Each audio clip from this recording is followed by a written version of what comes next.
Queridos irmãos e irmãs, graça e a paz do Senhor Jesus seja sobre a sua vida, sobre o seu lar. Quero convidar você a abrir sua Bíblia no Salmo de número 3. E nós vamos meditar nesse Salmo, uma mensagem simples, mas que eu tenho certeza que muitas vezes nós passamos por isso. Quero meditar com você nessa tarde sobre o seguinte tema: confiar em boatos ou trabalhar na realidade. Boato ou realidade? Fofoca ou o que acontece de fato? Acreditar no que se fala ou crer em algo que de fato é concreto, que nós podemos avançar? Vamos ler esse salmo e a gente vai caminhar um pouco dentro desse tema então. Palavra do Senhor através de Davi. E o texto aí na sua Bíblia deve estar escrito quando ele fugia de Absalão, seu filho. Salmo 3. Senhor, como tem crescido o número dos meus adversários. São numerosos os que se levantam contra mim. São muitos os que dizem de mim: não há em Deus salvação para ele. Porém tu, Senhor, és o meu escudo, és a minha glória e o que exaltas a minha cabeça. Com a minha voz clamo ao Senhor, e Ele do seu santo monte me responde. Deito-me e pego no sono. Acordo porque o Senhor me sustenta. Não tenho medo de milhares do povo que tomam posição contra mim de todos os lados. Levanta-te, Senhor, salva-me, Deus meu, pois feres nos queixos a todos os meus inimigos e aos ímpios quebras os dentes. Do Senhor é a salvação, e sobre o teu povo a tua bênção. Queridos irmãos, o salmo foi escrito no momento em que Davi estava fugindo de seu filho Absalão. O que é a questão de crermos em boatos, em factoides, em histórias com e muitas vezes não olharmos para a realidade? Vamos ver essa história para ver o que acontece? A gente não vai analisar ela toda, mas algumas coisas que são muito importantes a gente vai trabalhar. Então bota o dedo aí no Salmo e vamos juntos para o segundo livro de Samuel. Segundo livro de Samuel, capítulo 15.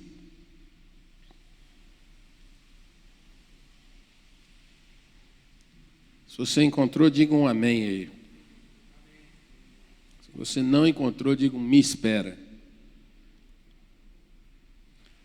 Ninguém disse para esperar, então vamos seguir. Quem era Absalão, irmãos? Esse de quem Davi fugia.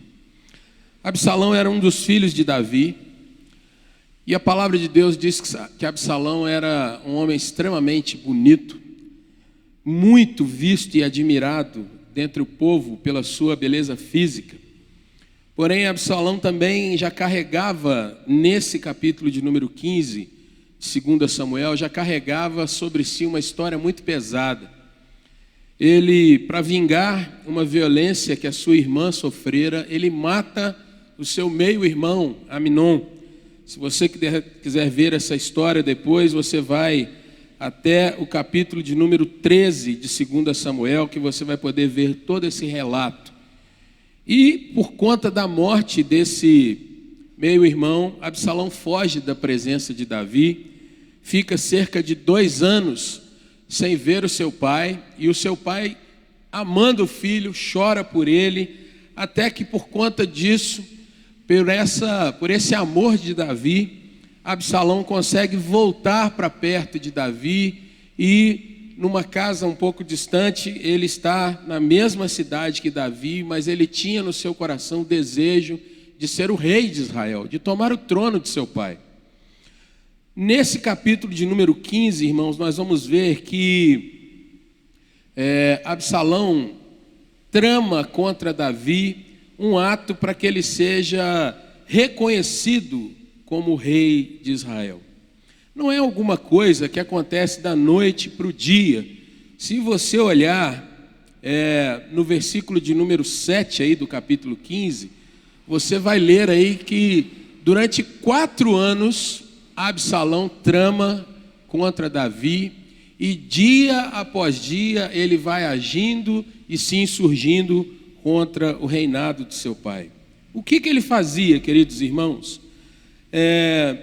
Começo aí do capítulo de número 15, você vai ver no verso de número 2, que Absalão se levantava pela manhã, parava na porta de entrada, aonde o povo vinha das mais diversas cidades e vilas de Israel, e esse povo, um pai de família, alguém plantador, um criador de animais, muitas vezes queria estar na presença do rei para que o rei julgasse a sua causa, desse algum tipo de determinação quanto às ações que o povo deveria fazer. Essa era uma das tarefas do rei, de julgar o seu povo, de dar soluções para problemas.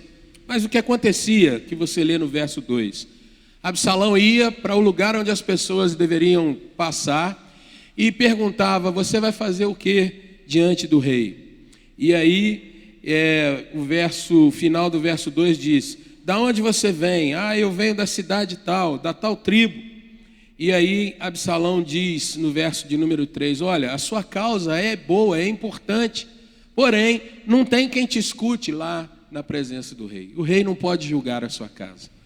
E aí depois ele ainda dizia, no verso 4 está aí: quem me dera ser juiz nessa terra? Ou seja, se eu tivesse o poder que o rei tem para poder julgar a tua causa, para poder te ajudar, para fazer com você aquilo que você merece. Você é gente boa, você é uma pessoa muito bacana, você não merece ser tratado desse jeito, mas se eu tivesse esse poder. Irmãos, isso, quando a gente faz uma vez com uma pessoa, com alguém isoladamente, é um caso isolado. Porém, no verso 7 você leu aí, 4 anos, dia após dia, Absalão fazia isso e repetia esse ritual. E gente de toda a tribo, das 12 tribos de Israel, ouvia aquilo de Absalão, voltava para sua terra e falava: olha, o rei não me ouve, o rei não me dá valor, o rei não se importa comigo, mas o filho dele, esse sim é gente boa. Esse me abraçou, o texto diz aí, deixou eu beijar a mão dele, me deu um beijo também, me despediu, né? Aqui nas nossas elucubrações a gente pode falar assim, talvez Absalão dava um abração, um cafezinho, um broche: olha, vota em mim na próxima eleição, olha aí que eu sou gente boa. Irmãos, gente levando, gente trazendo essa fala para as suas tribos. Durante 4 anos. E ao final desses 4 anos, Absalão então diz para Davi, seu pai, é o que está aí no verso 7. Eu quero ir até Hebrom, porque eu quero cumprir um voto que eu fiz para Deus na época que eu estava isolado, longe de ti, naqueles 2 anos. E Davi então o libera: vai, você cumpra aquilo que você tem que colocar diante de Deus. Só que quando Absalão vai até Hebrom, Hebrom era um lugar importante, porque ali se reconhecia a figura de quem era colocado no trono. E quando ele vai para Hebrom, ele toma consigo algumas pessoas importantes que significavam autoridade, que as pessoas vendo falariam: olha, aquele ali eu conheço, aquele é um oficial do rei, ele está ali com Absalão e tal. E o que acontece, irmãos, é que quando Absalão vai para aquela região, ele é saudado pelas pessoas. Ele agora é alguém querido, amado. As pessoas dizem: esse Absalão é gente boa, é aquele que eu tive naquele dia. O rei não olhou para mim, mas ele me atendeu, ele me abraçou e tal. Pois bem, o que acontece a partir de então, irmãos? O povo começa a sair, a seguir Absalão. E aí nós vamos ver o que acontece então, para a gente voltar lá para o Salmo de número 3.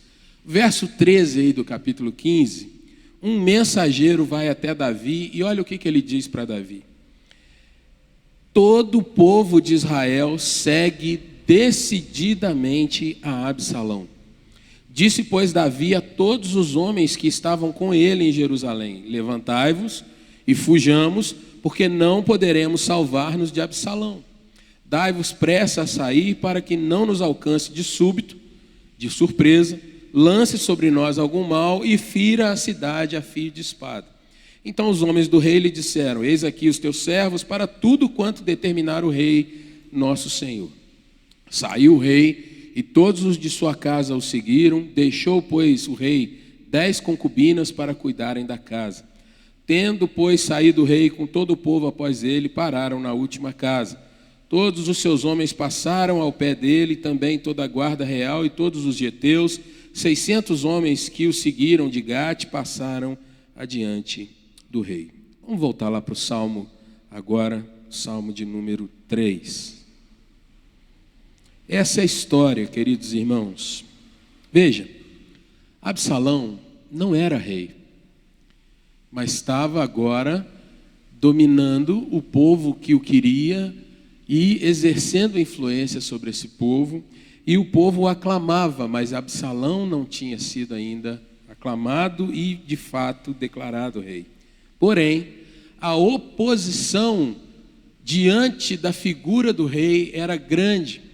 Havia então, irmãos, um grande buchicho, um buchicho nacional, o povo todo falando que estaria seguindo a Absalão.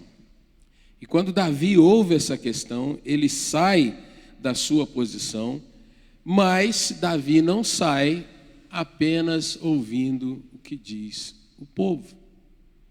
Vamos olhar para o nosso salmo para a gente ver o que acontece agora? Quando ele ouve aquela notícia, num momento de oração, num momento de quietude, Davi vai escrever esse salmo. E perceba agora, e você lendo, você vai ter aquela questão do mensageiro dizendo para Davi: olha, o povo está seguindo decididamente a Absalão. Davi escreve e coloca diante de Deus essa canção: Senhor, como tem crescido o número dos meus adversários. Senhor, como tem gente que está contra mim agora. Queridos irmãos, nessa tarde, de uma forma muito breve, gostaria que você pensasse que às vezes você dá ouvido a um tipo de fala ou dá um eco para algum tipo de comportamento que você de repente está observando e você está achando que está acontecendo alguma coisa, mas não está acontecendo. Talvez nós olhamos para as pessoas e pensemos que as pessoas estão com algum problema com a gente, estão com alguma questão contra nós, mas ninguém chegou para te falar nada. É o seu coração que está pensando aquilo. Ou às vezes alguém chega para te falar, mas aquilo não é uma realidade. É uma impressão da pessoa, é uma voz que vem, é uma fofoca que se ouve, é um comentário que se faz. E esse comentário às vezes encontra lugar no nosso coração. E a gente passa, irmãos, não a buscar a verdade, mas a gente aceita aquilo de uma forma assim: não quero nem ver, é desse jeito, fulano falou, está falado. Olha, eu interpretei dessa forma, o jeito que eu interpretei está correto, ou seja, a gente não vai atrás do que é o fato, do que é a verdade. Quem é o rei? O rei é Davi. O que está acontecendo? Vamos procurar saber. O que está acontecendo nesse tempo, irmãos? Quantas vezes nós nos colocamos debaixo de medo, nos escondemos, nos calamos, deixamos de falar com pessoas que amamos. Às vezes nós pensamos que estamos em maior perigo do que de fato estamos. Nós pensamos que as coisas são muito maiores do que elas são. Nós deixamos nos levar pelo medo, pela situação de dúvida ou por alguma coisa qualquer que a gente não foi verificar se de fato era assim. Para que você se lembre, quando a Bíblia fala de um grupo que era nobre, a Bíblia fala dos crentes de Bereia. Por quê? Porque enquanto Paulo, que era Paulo, um grande evangelista, um homem de Deus, que fazia sinais e maravilhas, mas Paulo estava transmitindo uma mensagem para aquele grupo, eles não ficavam assim: olha, mas é Paulo que está falando, Paulo falou, está falado, e eu carimbo embaixo. Não, a Bíblia diz que eles, com a palavra de Deus, eles verificavam se as coisas eram de fato assim. Mas, irmãos, como a gente acredita nesses dias em qualquer palavra que vem? como a gente deixa o coração da gente ser levado. Como a gente, sem se certificar, a gente deixa por uma palavra, olha, fulano, difícil, viu? Difícil. E aí a gente começa a assimilar a mágoa, guardar reservas, a gente não quer mais falar. Às vezes amizades que a gente cultivou durante anos e anos são quebradas por conta de uma palavra lançada que a gente não certificou-se que aquilo era verdade. O que isso tem a ver com oração, com esse momento, com essa tarde? Olha como Davi resolve a sua situação aqui, queridos irmãos. Ele vai dizer, Senhor, segunda parte do verso 1, são numerosos os que se levantam contra mim. Era o povo agora. E mais, diante do que se falava naquele povo, olha, o verso 2, são muitos que dizem de mim, não há em Deus salvação para ele. Da condição de rei que estava no palácio, por conta daquilo que aconteceu durante aqueles anos, é claro, irmãos, Davi também deixou que a coisa andasse, por amor ao seu filho, e Davi, como pai, cometeu diversos erros. Você vai ver isso num outro momento, em outros sermões, alguma coisa assim. Porém, levado pelo amor, levado pela confiança, levado pelo que for, Davi vai quase caindo nessa situação, porque ele está relatando para Deus o que está acontecendo. Gente dizendo, olha, Deus não vai salvar ele, Deus não vai livrar ele. Nos nossos dias, irmãos, quantas pessoas zombam às vezes da nossa fé. Podem não zombar falando, mas muitas vezes você vai numa reunião de segunda-feira de tarde, um pouquinho de gente, uns gatos pingados, né? Alguma coisa assim, às vezes quer lutar contra isso, mas às vezes esse tipo de coisa entra no coração, porque a gente se magoa com certas palavras. Você vai continuar indo na igreja? Depois de tudo que aconteceu com você, você está vendo o que está acontecendo? Deus não vai poder te livrar, será? Mas olha só a resposta de Davi diante de Deus, o verso 3. Deus, diferentemente do que as coisas estão sendo ditas, faladas, o coração de Davi está firme. Porém, tu, Senhor, és o meu escudo, és a minha glória e o que exaltas a minha cabeça. Eu estou no trono porque o Senhor me colocou nesse trono. É o Senhor quem me exalta, é o Senhor que me colocou diante dessa nação. Então o Senhor é o meu escudo, o meu protetor, aquele que está diante dos ataques que podem vir contra mim, diante de Absalão, o que quer que seja, o Senhor é quem me livra e quem me guarda. E veja, queridos irmãos, que Davi não está apenas falando de Deus de uma forma solta, como a gente às vezes está acostumado a falar nos nossos dia a dia, né? Aquele, se Deus quiser, né? O se Deus quiser nosso é aquele assim, já virou um jargão. Mas não é, se Deus de fato quiser, todas as coisas me irão bem. Nem sempre nós falamos com confiança. Davi, no verso 4, mostra que ele clama a Deus, ele sabe que Deus o responde. A oração de Davi, irmãos, era uma oração confiante. E mais ainda, veja que diante daquela perseguição, mesmo Davi saindo do palácio e fugindo, ele é providente, ele é alguém que tem noção, se tem perigo, eu preciso realmente agir e me capacitar, falando humanamente. Mas olha o que diz o verso de número 5. A batalha tira o sono de Davi, irmãos. Que coisa, né? Eu acho que esse versículo deveria estar na casa de todo crente, pintado em alguma parede, num quadrinho, devia estar em cima da sua cama, para você lembrar que o rei de Israel, nós não estamos falando de alguém que ia ter uma conta sem pagar no outro dia, ou alguma situação assim, como eu queria viajar e não estou conseguindo. Não, ele estava correndo perigo de morte, ele estava correndo perigo de perder o seu trono, porém, ele deita e pega no sono. Certas pessoas têm uma frase que diz que o sucesso, o maior sintoma de sucesso, é o sono tranquilo de noite. É gente que dorme, porque no sono tem reparo, repouso, tem de fato a tranquilidade, porque quando você está dormindo, você não está preparado para nada, né? E nessa hora você de fato tem descanso. deito-me, pego no sono, acordo e veja, não é porque eu sou um rei muito bom, não é porque eu tenho uma guarda muito forte, não é porque eu tenho grandes bens à minha disposição, é porque o Senhor me sustenta. Que coisa linda, irmãos. Enquanto o povo faz bochicho, aclama Absalão, enquanto os mensageiros dizem, olha, o negócio está feio para o seu lado, Davi diz, quem me sustenta é o Senhor. Ainda que eu possa cair do trono ou qualquer coisa, tudo está nas mãos do meu Deus.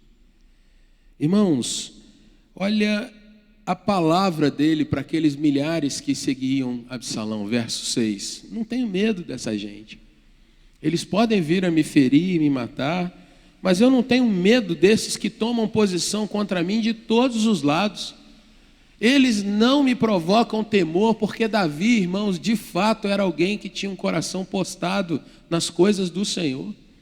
Ele não escreve esse tanto de salmos que nós conhecemos, a maioria absoluta dos salmos é de Davi. Ele não escreve isso à toa, né? Ele não tem dado por Deus o título de um homem segundo o coração de Deus à toa.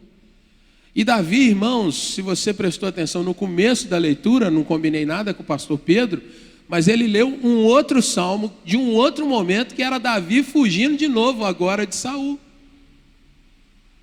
Olha que coisa, né? Alguém que tinha o coração em Deus, mas que tem que fugir de um rei que o quer matar para que ele não seja colocado no trono. Várias vezes o Senhor livrou Davi de Saul. Várias vezes o Senhor também poupou a vida de Saul para que Davi não o ferisse, para que Davi não levasse esse tipo de culpa. Aqui de novo Davi está fugindo, agora do filho. E ele ora mais uma vez, verso 7, levanta-te, Senhor, salva-me, Deus meu. E aí ele mostra, irmãos, que a visão que ele tem do Senhor é de um Deus que de fato é lutador, um Deus que age. E aí o texto diz, pois o Senhor, né, a expressão não está assim, mas pois feres, o sujeito está oculto aí, o Senhor fere nos queixos, ou seja, Deus dá golpes certeiros nas mandíbulas dos inimigos de Davi. Feres nos queixos a todos os meus inimigos e aos ímpios quebras os dentes. Davi dá uma visão aqui de Deus como sendo um grande boxeador, aquele que sabe lutar, aquele que é de fato um Deus que sabe guerrear também quando é a necessidade. Sabe, irmãos, o verso 8 vai concluir essa palavra. Davi declarando que a salvação não viria de nada nem ninguém que não fosse o Senhor. Do Senhor é a salvação. E sobre o teu povo, povo de Deus, a tua bênção. Ele está falando para Deus isso aqui. Queridos irmãos, nós falamos no início, fofoca, o bochicho, o boato contra a realidade. Qual era o boato? Davi, a turma está seguindo Absalão, você corre perigo. Qual era a realidade? Davi estava diante de Deus, confiante no Senhor. Qual era o boato, querido irmão? Absalão vai tomar o seu trono. Qual era a realidade? Eu estou seguro em Deus e Ele é quem dá a última palavra. A história vai mostrar, irmãos, que logo depois, tempos depois, Absalão estava numa estrada e sem que ninguém o atacasse, ele tinha uma cabeleira muito grande. A Bíblia diz que de ano em ano ele cortava o seu cabelo e o peso do cabelo que era cortado equivalia a uma soma muito grande de ouro, pelo tamanho, né, e pela beleza do cabelo daquele homem. Mas isso que lhe era beleza, vaidade, alguma coisa assim, também foi a sua morte. Porque o texto, depois você voltar lá para 2 Samuel, o texto vai dizer que ele cavalgando, e o vento, o cabelo voando, ele passa num lugar e ele fica preso pelos cabelos numa árvore. Dali, os seus acompanhantes, os guerreiros que estavam com ele, fazem saber que ele estava sufocando, pendurado naquela árvore, e um dos seus guerreiros vai e arremete contra ele a espada, porque ele já estaria ali agonizando. E veja, não foi Davi que o mata, não foram os guerreiros de Davi que vão para acabar com ele. O próprio Senhor o livra, o próprio Senhor age contra Absalão. Davi chora amargamente porque era seu filho e ele o amava, mas a realidade desse salmo, irmãos, que é a intimidade de Davi para com Deus, essa é que eu gostaria que você guardasse no seu coração. Aqui nós tiramos algumas lições para a gente fechar esse momento. A primeira delas, irmãos, é que o servo de Deus não está isento de passar por lutas, por crises, por perseguições, até mesmo por difamações. Quantas vezes, dentro da própria igreja do Senhor, irmãos, às vezes nós ouvimos coisas que a gente não gosta.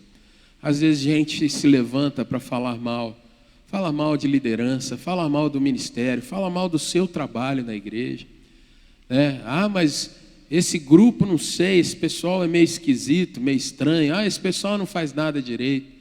E às vezes aquilo machuca o nosso coração. Quantas vezes, irmãos, nós passamos por certas situações porque damos o valor a algumas palavras que a gente ouve aí fora, achando que aquilo pode ser uma verdade, mas cabe a nós, irmãos, estabelecer que mesmo diante de uma palavra errada, mesmo diante de uma boataria, mesmo diante de uma situação em que há uma comoção nacional, como houve aqui com Absalão, nós precisamos reconhecer aonde de fato está a nossa vida. E eu queria te perguntar isso nessa tarde. Você tem aprendido a confiar em Deus? Deus é a sua realidade? Ou às vezes, queridos irmãos, fala mais alto ao nosso coração o que a gente ouve no dia a dia? A palavra de Deus tem sido seu alimento, a sua força, o seu escudo? Ou às vezes, irmãos, a palavra do Senhor, ela é o último recurso, o último livro da estante. Agora que eu não tenho mais a quem recorrer, não posso pedir nada, não falo com ninguém, agora eu vou correr atrás de Deus. Não pode ser assim. Que em nome de Jesus, mesmo diante das contrariedades, Deus, a palavra, o Senhor Jesus, o Espírito Santo, seja isso que encha o teu coração diante das crises. Mais ainda, querido irmão, querida irmã, diante das lutas, diante das dificuldades, peça ao Senhor que te dê descanso, um sono pacífico. É verdade que nós enfrentamos lutas, queridos irmãos, mas a Bíblia pergunta para a gente assim: quem pode acrescentar um côvado à sua vida? Um côvado é essa medida aqui, seu antebraço, 45 centímetros. A Bíblia fala isso. Quem pode acrescentar isso? Ninguém. Então aprenda a descansar em Deus, porque é Ele quem te dá vida todo dia. E Ele é que vai te levando um passo de cada vez, todos os dias.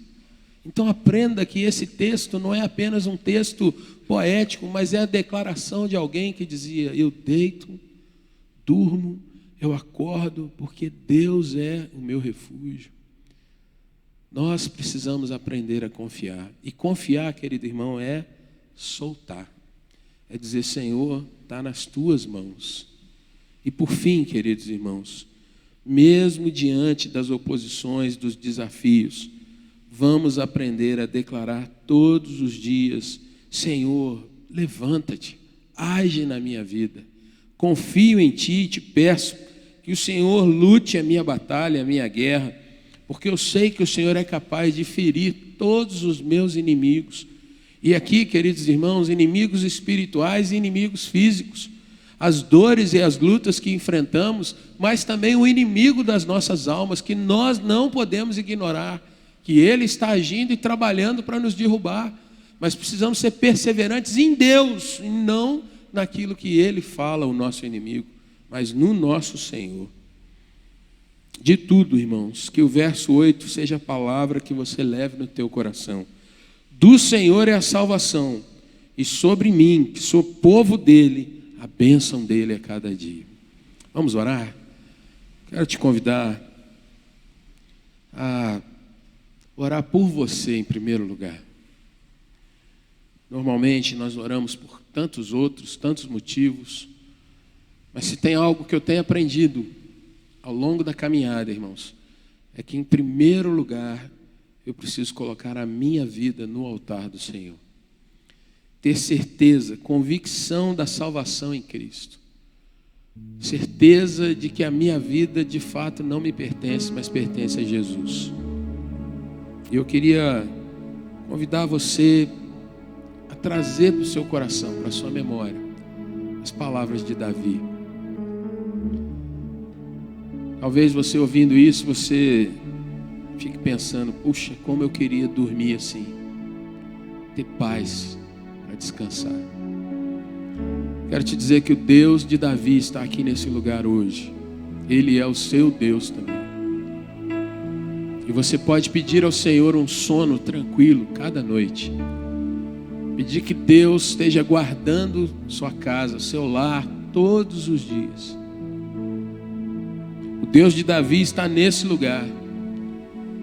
Então você também pode pedir ao Senhor para limpar do teu coração mágoa, tristeza, as questões que às vezes te machucaram, que às vezes você carrega durante tanto tempo. Peça ao Senhor para te livrar. Senhor, me dá um coração limpo, coração que eu possa liberar essa pessoa que às vezes eu fico amargurada pensando nela. Às vezes eu tenho essa dor. Tira esse peso do meu coração, da minha mente. Que eu aprenda a ser perdoador. Que eu aprenda a ser alguém que não tem o coração preso a nenhuma angústia. Porque essa vida passa muito rápido. E na eternidade com o Senhor, Ele já nos prometeu que não há choro, não há lágrima, não há dor. Mas nós podemos viver isso aqui também quando aprendemos a confiar em Jesus. Deus lutou a batalha de Davi contra Absalão. E Jesus lutou a nossa batalha na cruz. Ele é o nosso vencedor. Ele é aquele que nos garante, irmãos. Ele nos diz: pedi e dar-se-vos-á. Buscai, vocês vão achar. Batei e a porta vai se abrir. Então ora pela sua vida.